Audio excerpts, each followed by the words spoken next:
Hello students, I am your science teacher और आज हम रीड करेंगे nutrition in animals. Nutrition in animals मैंने क्लास में स्टार्ट करा दिया था और कहाँ तक कंप्लीट हो गया था, फूड पाइप ईसोफेगस तक। नाउ अब किसकी टर्न है? स्टमक की। स्टमक क्या होता है? हमारा एक थिक वॉल्ड बैग, एक ऐसा बैग जिसकी जो वॉल्स हैं वो कैसी होती है? मोटी होती है, थिक होती है। ठीक है, इसकी शेप कैसी होती है? जे शेप। कैसी शेप होती है? जे। और ये वाइडेस्ट पार्ट है। तो अगर बाई चांस क्वेश्चन आता है कि which is the widest part of the alimentary canal? Stomach. Alimentary canal कहाँ से शुरू होता है? माउथ से शुरू होता है और कहाँ पे ख़त्म होता है? एनस पे। तो एलिमेंट्री कैनाल सबको पता होना चाहिए। स्टमक क्या करता है? खाना रिसीव करता है। कहाँ से खाना लेता है? फूड पाइप से खाना लेकर कहाँ पे ख़त्म करता है? स्मॉल इंटेस्टाइन पे। कहाँ पे करता है? स्मॉल इंटेस्टाइन पे। उसके बाद जो हमारी स्टमक की जो इनर लाइनिंग मतलब अंदर वाली लाइन होती है वो क्या सिक्रीट करती है? सिक्रीट का मतलब निकालना। क्या सिक्रीट करती है? Mucus, hydrochloric acid and digestive juices. Juices क्यों करती है? ताकि हमारा खाना डाइजेस्ट हो सके। म्यूकस क्या करता है? आपको इन सब के फंक्शंस पता होने चाहिए। म्यूकस क्या करता है? प्रोटेक्ट करता है स्टमक की लाइनिंग को। क्या करता है mucus? Mucus protects the lining of the stomach. उसके बाद हमारा हाइड्रोक्लोरिक एसिड क्या करता है? वो किल करता है कोई भी बैक्टीरिया। क्या होता है जब हम खाना बनाते हैं या खाना खाते हैं तो बैक्टीरियाज होते हैं। अब अगर बैक्टीरिया हमारे टमी के अंदर चले जाते हैं, हमारे स्टमक के अंदर जाते हैं, तो म्यूकस हाइड्रोक्लोरिक एसिड क्या करता है? उस बैक्टीरिया को किल कर देता है, मार देता है। ठीक है, देन उसके बाद आता है मेक्स द मीडियम। और क्या करता है जो हमारा खाना है makes the medium in the stomach acidic. जो हमारा एसिड वगैरह बनते हैं उनको कंट्रोल करके रखता है। और डाइजेस्टिव जूसेस क्या करता है? डाइजेस्टिव जूसेस क्या करता है? वो प्रोटीन्स को सिंपल सब्सटेंसेस में डिवाइड कर देता है, ब्रेक डाउन कर देता है। जिस तरीके से हमारा कार्बोहाइड्रेट स्टार्च में चेंज हो जाता है जब हम खाने को च्यू करते हैं, चबाते हैं माउथ के अंदर, ऐसे ही यहाँ पर जो हमारा खाना होता है, जो प्रोटीन्स होते हैं वो सिंपल सब्सटेंसेस में स्टमक के अंदर ब्रेक डाउन हो जाता है with the help of digestive juices. Now small intestine. Small intestine क्या होती है? देखो बेटा, स्मॉल इंटेस्टाइन क्या होती है? कॉइल्ड, मतलब आप सबने देखा होगा स्मॉल इंटेस्टाइन। इसमें देखो बेटा, स्मॉल इंटेस्टाइन किस तरीके से कॉइल्ड हो रही है, मतलब एक के ऊपर एक लिपटी हुई है। इसको हम क्या बोलते हैं? कॉइल्ड। क्या बोलते हैं? कॉइल्ड। और जो हमारी स्मॉल इंटेस्टाइन है वो इतनी बड़ी होती है कि वो एक दूसरे के ऊपर ऐसे लिपटी हुई रहती है, कॉइल्ड रहती है। इसकी लेंथ कितनी है? 7.5 मीटर। से एग्जैक्ट नहीं है, एक आइडिया दे रखा है। इट रिसीव्स, ये क्या करती है? ये लीवर से, जो भी लीवर में से निकलता है जूस वगैरह, लीवर और पैंक्रियास से उसको सिक्रीट करती है। क्या करती है? सिक्रीट करती है। और जो इसकी दीवार होती है, जो इसकी वॉल होती है, वो भी क्या करती है? कुछ जूसेस को अपने भी सिक्रीट करती है। लिवर क्या होता है? लिवर एक हमारा, मैंने आपको क्लास में बताया था, लिवर एक ग्लैंड होता है। कैसा ग्लैंड होता है? रेडिश या फिर ब्राउन कलर का एक ग्लैंड होता है, जो कि कहाँ पे सिचुएटेड होता है? एब्डोमेन, मतलब पेट के अपर वाली साइड पे हमारा सिचुएटेड होता है, राइट साइड में। कहाँ पे होता है? राइट साइड में, हमारे पेट के राइट साइड में सिचुएटेड होता है। ये कैसा होता है? हमारा लार्जेस्ट ग्लैंड है बॉडी का। कैसा ग्लैंड है? It is a largest gland in the body. तो सबको ये क्वेश्चन याद रखना है। और कौन से जूस को सिक्रीट करता है? बाइल जूस को। कौन सा जूस सिक्रीट करता है? इट सिक्रीट्स बाइल जूस, जो कि कहाँ पे स्टोर करते हैं? जैसे एक स्टोरेज का होता है। आप लोग क्या करते हो? घर में हम बहुत सारा सामान ले आए, लेकिन हम कुछ चीज़ें स्टोर करके रखते हैं ना। जैसे हमने बहुत सारी चीनी ले आए, लेकिन एक साथ तो चीनी हम डिब्बे में नहीं करेंगे, तो हम क्या करते हैं? कुछ हिस्सा निकालते हैं और बाकी सारी को हम एक डिब्बे में पैक करके रख देते हैं। ऐसे ही क्या होता है, जो लिवर होता है वो हमारा सिक्रीट करता है बाइल जूस को। अब सारा तो एक साथ नहीं करेगा ना, तो वो क्या करता है? एक सैक का मतलब क्या होता है? बैग टाइप का स्ट्रक्चर। क्या होता है? बैग टाइप का स्ट्रक्चर। इसका बैग का नाम क्या है? Gall bladder. क्या है? Gall bladder. गॉल ब्लैडर में ये बाइल जूस को स्टोर करके रख देता है। अच्छा, जिस तरीके से हमारा स्टमक में डाइजेस्टिव जूसेस किसको ब्रेक डाउन करते हैं? प्रोटीन्स को। ऐसे ही स्मॉल इंटेस्टाइन में क्या डाइजेस्ट होता है? फैट्स। क्या होता है? फैट्स। तो सबको पता होना चाहिए किस बॉडी के किस पार्ट में कौन सा न्यूट्रिशन सिक्रीट होता है, डाइजेस्ट होता है। उसके बाद आता है हमारे पैंक्रियास। पैंक्रियास क्या है? एक, देखो बेटा, जो हमारा लिवर होता है वो ऊपर की साइड सिचुएटेड होता है। ऐसे हमारे पैंक्रियास होते हैं वो नीचे की साइड से, पैंक्रियास नीचे की साइड सिचुएटेड होते हैं। ठीक है, देखो यहाँ पे लिखा भी है जस्ट बिलो द स्टमक। हमारा पैंक्रियाटिक जूस किस पे वर्क करता है? Carbohydrates, fats and proteins. और इसको छोटे छोटे पार्ट्स में सिंपलर फॉर्म में ब्रेक डाउन कर देता है। ठीक है, ब्रेक डाउन मतलब डाइजेस्ट कर देता है। किस किस को? Carbohydrate, fats and protein. अब देखो, आपका कम से कम आधा फूड, पार्टली डाइजेस्टेड फूड क्या है? डाइजेस्ट हो चुका है, वो कहाँ पर चला जाता है? स्मॉल इंटेस्टाइन में। कहाँ पर जा रहा है? स्मॉल इंटेस्टाइन में, जहाँ पर क्या होता है? आपका कंप्लीट डाइजेशन क्या होता है? तो अगर ये क्वेश्चन आता है कि आपका कंप्लीट डाइजेशन कौन से पार्ट में होता है बॉडी के, कहाँ पर होता है, स्मॉल इंटेस्टाइन में। कहाँ पर होगा, स्मॉल इंटेस्टाइन में। यहाँ पे क्या होता है, जो कार्बोहाइड्रेट्स होते हैं वो आपके स्टार्च, ग्लूकोज में ब्रेक डाउन हो जाते हैं। फैट्स किस में होते हैं, फैटी एसिड्स में, एंड ग्लिसरॉल में, एंड प्रोटीन्स कहाँ पे होते हैं, अमीनो एसिड्स में। तो कार्बोहाइड्रेट्स हो रहे हैं ग्लूकोज में, फैट्स होते हैं fatty acids plus glycerol, proteins होते हैं अमीनो एसिड्स में। सबको ये नोट डाउन करना है अपनी नोटबुक में। उसके बाद आता है हमारा जो स्मॉल इंटेस्टाइन में, उसमें खाना किस तरीके से एब्जॉर्ब हो रहा है, ठीक है ना। आपको क्या बताना है, खाना किस तरीके से डाइजेस्ट हो रहा है, एब्जॉर्ब हो रहा है। एब्जॉर्प्शन का मतलब क्या होता है, इसको अंडरलाइन कर लेंगे सब लोग। एब्जॉर्प्शन का मतलब होता है जो हमारा डाइजेस्टेड फूड है।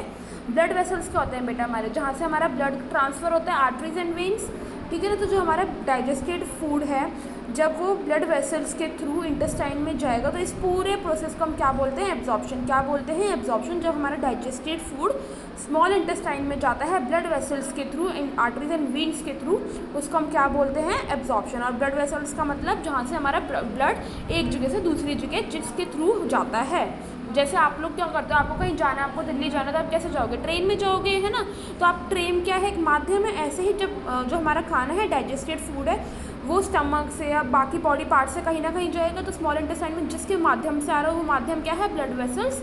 तो उसको हम क्या बोलते हैं, पूरे प्रोसेस को एब्जॉर्प्शन। उसके बाद क्या होता है, जो हमारी इनर वॉल्स है स्मॉल इंटेस्टाइन की, वहाँ पे ना छोटे छोटे, देखो जैसे ये आपका इस तरीके से स्मॉल इंटेस्टाइन है, तो यहाँ पे ना छोटे छोटे ऐसे हेयर लाइक स्ट्रक्चर होते हैं। इनको हम क्या बोलते हैं, हेयर लाइक स्ट्रक्चर्स को विलस क्या बोलते हैं, वाइलस क्या बोलते हैं, वाइलस। इसको आप अंडरलाइन कर लीजिए, ठीक है। उसके बाद वाइलस क्या करता है, वाइलस क्या करता है, आपका जो खाने को डाइजेस्ट करने के लिए, एब्जॉर्ब करने के लिए सरफेस एरिया को, स्मॉल इंटेस्टाइन का सरफेस एरिया मतलब एरिया जहाँ पे वो डाइजेस्ट हो सके, उसको बढ़ा देता है। क्या कर देता है, बढ़ा देता है।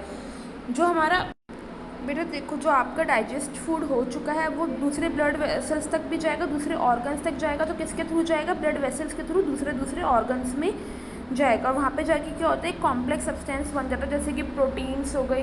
ये जो आपकी complex substance, carbohydrate, fats, proteins, ये सब कुछ बन जाता है जो हमारी बॉडी को जिसकी नीड होती है। उसको हम क्या बोलते हैं, एसिमिलेशन। क्या बोलते हैं, एसिमिलेशन। फिर क्या होता है, सेल्स के अंदर जो हमारा ग्लूकोज होता है ना, ग्लूकोज किससे बनता है, कार्बोहाइड्रेट्स को ब्रेक करने से।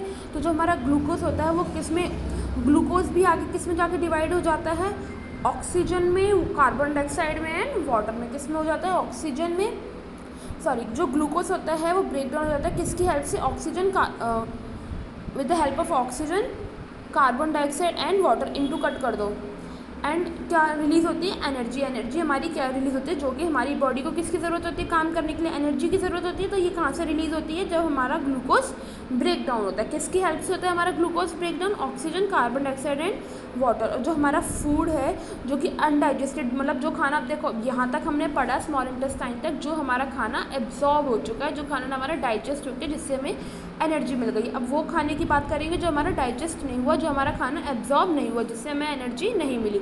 वो कहाँ जाएगा, वो जाएगा आपका लार्ज इंटेस्टाइन में। कहाँ जाएगा, लार्ज इंटेस्टाइन में। स्मॉल इंटेस्टाइन में क्या होता है, कंप्लीट डाइजेशन। क्या होता है, कंप्लीट डाइजेशन। और लार्ज इंटेस्टाइन में जो आपका खाना डाइजेस्ट नहीं हुआ वो जाता है। लार्ज इंटेस्टाइन क्या है, वाइडर एंड शॉर्टर। बेटा एक तो चौड़ा है, स्मॉल इंटेस्टाइन से चौड़ा है, लेकिन हाइट में, लेंथ में छोटा है। इसकी हाइट कितनी है, 1.5 मीटर इन लेंथ। इसका फंक्शन क्या होता है, ये क्या काम करता है, ये क्या करता है, जो आपके पानी है या जो अनडाइजेस्टेड फूड, जो आपका खाना डाइजेस्ट नहीं हुआ है, उसके अंदर जो आपका पानी है या कुछ सॉल्ट्स हैं, उसको एब्जॉर्ब कर लेता है। क्या करता है, उसको एब्जॉर्ब करने के बाद जो और भी बच गया, अब जो बच गया उसमें से भी, जो आपने खाने में से, जो बचे हुए खाने में से जो जो चीज़ आप निकाल सकते थे वो भी निकालने के बाद जो खाना बच गया वो कहाँ जाएगा, लास्ट में बच्चे रेक्टम में जाएगा। और क्या होगा, सेमी सॉलिड फीसेस मतलब जो आपका जो सॉलिड वेस्ट, जो वेस्ट में, सॉलिड वेस्ट में के तौर पे वहाँ पे जाके इकट्ठा हो जाएगा, ठीक है। इंजेक्शन का मतलब मैंने आपको क्या बताया था, जब आप खाना मुंह के अंदर लेके जाते हो। इन मतलब जब बॉडी के अंदर आपका खाना माउथ के अंदर जा रहा है। इंजेक्शन में क्या होगा, जब आपका खाना आपकी बॉडी से बाहर आ रहा है, जब आपका वेस्ट मटेरियल है, फीकल मटेरियल का मतलब होता है वेस्ट मटेरियल। क्या होता है, वेस्ट मटेरियल। जब आपका वेस्ट मटेरियल बॉडी से एनएस के थ्रू बार बार निकलता है, उसको हम क्या बोलते हैं, इंजेक्शन। क्या बोलते हैं, इंजेक्शन। ये तो रहा बेटा पूरा ह्यूमन सिस्टम के अंदर किस तरीके से खाना डाइजेस्ट हो रहा है, एब्जॉर्ब हो रहा है, मुंह के अंदर जा रहा है, फिर लास्ट में अनडाइजेस्टेड फूड बॉडी के अंदर किस तरीके से निकल रहा है। उसके बाद आता है डाइजेशन इन ग्रास ईटिंग एनिमल्स। अब हम किसकी बात करेंगे? एनिमल्स की। हमने अभी तक प्लांट्स की बात करी थी। फर्स्ट चैप्टर में we read about plants, in this chapter we read about humans and animals. ठीक है, now it's turn about animals.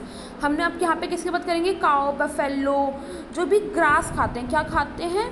कोई भी ग्रास खाने वाले एनिमल्स की हम बात करेंगे, जो कि आपने देखा होगा गाय भैंस जो होती है लगातार, बकरी वगैरह लगातार चबाती रहती है। हमारी तरह हम लोग क्या करते हैं, एक बार खा के ख़त्म करते हैं, लेकिन ये क्या करते हैं, इनको हम एक बार खाना ना देते हुए भी ये लोग चबाते रहते हैं। क्यों? क्योंकि अपना खाना स्टोर करके रखते हैं। क्या करके रखते हैं? स्टोर। हमने इन्हें खाना दिया, इन्होंने एक बार खा लिया खाना, उसको अपने स्टोर करके रखा, फिर जब हम इनको खाना नहीं देते तो कुछ टाइम बाद उस खाने को वो वापस अपने मुंह में ले आते हैं और उसको चबा चबा के उससे एनर्जी लेते हैं। ठीक है, तो इनको हम देखो एक्चुअली क्विकली क्या करते हैं, जो हम इनको खाना खिलाते हैं ना, ये फटाफट से स्वेलो मतलब निकल जाते हैं घास को या खाने को, और अपने स्टमक में इनके एक पार्ट होता है र्यूमन। क्या होता है? र्यूमन। वहाँ पे जाके उस खाने को स्टोर करके रख देते हैं। यहाँ पे क्या होगा, यहाँ पर इनका खाना स्टोर हो जाता है।